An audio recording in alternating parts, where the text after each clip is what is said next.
రైతుక వానాకాలం సాగుకు రైతులు సిద్ధమవుతున్న నేపథ్యంలో పంటల బీమా పథకం అమలుపై తెలంగాణ ప్రభుత్వం వ్యూహాత్మకంగా అడుగులు వేస్తోంది.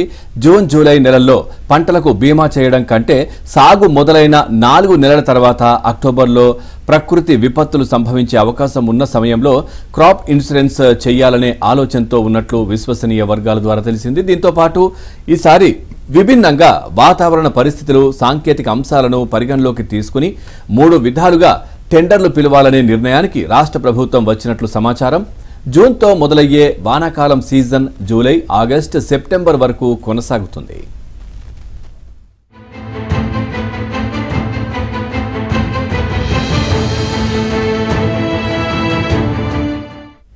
సాధారణంగా రైతులు జూన్ 2వ పక్షంలో పంటల సాగు ప్రారంభిస్తారు. ప్రకృతి విపత్తులు అక్టోబర్, నవంబర్, డిసెంబర్ నెలల్లో ఎక్కువగా వస్తూ ఉంటాయి.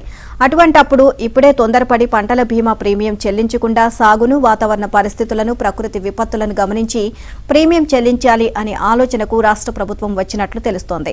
తద్వారా ఈ 4 నెలలు ఆర్థిక భారాన్ని మోయాల్సిన అవసరం ప్రస్తుతానికి ప్రభుత్వానికి ఉండదు.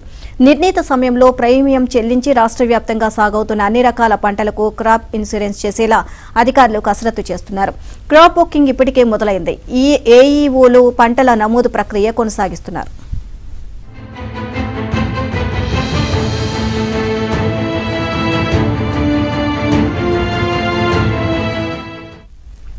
ఇక పంటల బీమా కంపెనీల నుంచి రాష్ట్ర ప్రభుత్వం 3 కేటగిరీలుగా టెండర్లను పిలువనుంది. ఒక కేటగిరీలో రాష్ట్ర వ్యాప్తంగా సాగయ్యే అన్ని పంటలకు బీమా వర్తించేలా టెండర్లు పిలుస్తారు.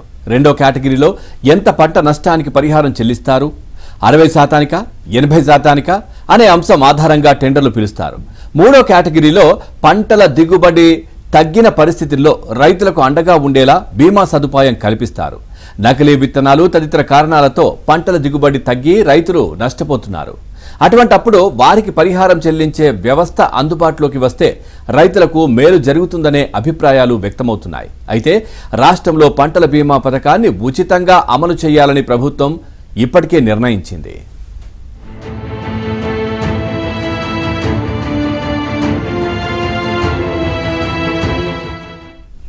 కేంద్ర ప్రభుత్వం అమలు చేస్తున్న ప్రధానమంత్రి ఫసల్ బీమా యోజన పథకంలో రాష్ట్ర సర్కార్ గతంలోనే చేరింది. దీని ప్రకారం 50% ప్రీమియం రైతు భరిస్తే 25% కేంద్రం, మరో 25% రాష్ట్ర ప్రభుత్వం భరిస్తాయి.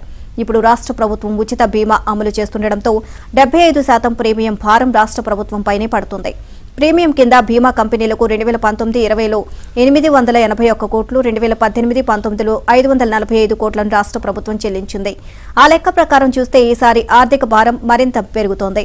ఇక రాష్ట్రంలో వానాకాలంలో 1.30 కోట్ల ఎకరాల వరకు పంటలు సాగే అవకాశాలు ఉన్నాయి. ఈ లెక్కన ప్రీమియం ఖర్చు భారీగా పెరిగే అవకాశం ఉంది.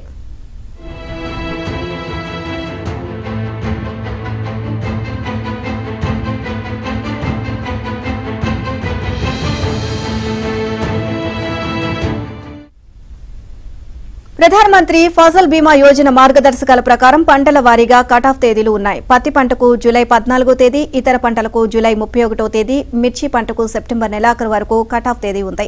కొన్ని పంటలను వాతావరణ ఆధారిత పంటల బీమా పథకంలో చేర్చారు. అయితే కటాఫ్ తేదీ దాటిన తర్వాత కూడా 15 రోజుల గ్రేస్ పీరియడ్ ఉంటుంది. ఆ గడువును మించి మరింత సమయం తీసుకోవాల్సి వస్తే ఢిల్లీలోని PMFBYతో రాష్ట్ర ప్రభుత్వాలు సంప్రదించడానికి వెసులుబాటు ఉంది. ప్రీమియం చెల్లింపునకు ఆమోదం తెలిపితే గడువు పొడిగించుకోవడానికి కూడా అవకాశాలు ఉన్నాయి. నవంబర్, డిసెంబర్ నెలలో కూడా ఖరీఫ్ పంటలు రైతుల వివరాలు PMFBYకి పంపిన సందర్భాలు ఉన్నాయని అధికారులు చెబుతున్నారు. రైట్, ఇక ఇదే విషయానికి సంబంధించి మరింత సమాచారాన్ని మా కరెస్పాండెంట్ రాజేష్ అందిస్తారు. Rajesh, good morning. పూర్తి డీటెయిల్స్ ఏంటి బీమాకు సంబంధించి? Good morning Pavan. మొత్తానికి రైతులను ఆదుకునేందుకు కాంగ్రెస్ ప్రభుత్వము ఇప్పటికే అనేక విధాల అంశాలను అందుబాటులోకి తీసుకొచ్చింది.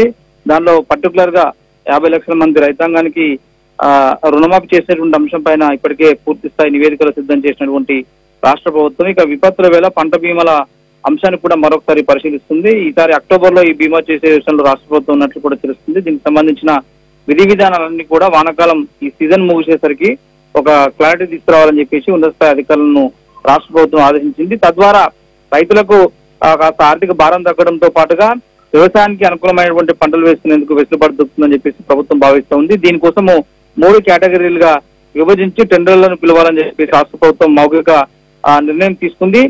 దిగుబడి తగ్గిన రైతుకు పరిహారం అందుతుంది తద్వారా. ఎందుకంటే చాలా చోట్ల రాష్ట్ర వ్యాప్తంగా చిన్నకారు సన్నకారు రైతులు ఎక్కువగా ఉన్నటువంటి పరిస్థితి కనిపిస్తుంది. కొన్ని చోట్ల కౌలు రైతులు కూడా వ్యవసాయ ఆధారిత అంశంపైనే జీవనం సాగిస్తున్నటువంటి పరిస్థితి కాబట్టి అటువంటి వారికి నష్టం జరిగిన అంటే రైతుకు దిగుబడి తగ్గిన పరిహారం అందుతుంది కాబట్టి పంటల బీమా పథకాన్ని సీరియస్ గా అమలు పరిస్థితి ఉంటుంది. తద్వారా ఎంతమంది రాష్ట్ర రైతులకు ప్రయోజనం చేకూరుతున్న అంశంపైన కూడా రాష్ట్ర ప్రభుత్వం కసరత్తు ప్రారంభించింది.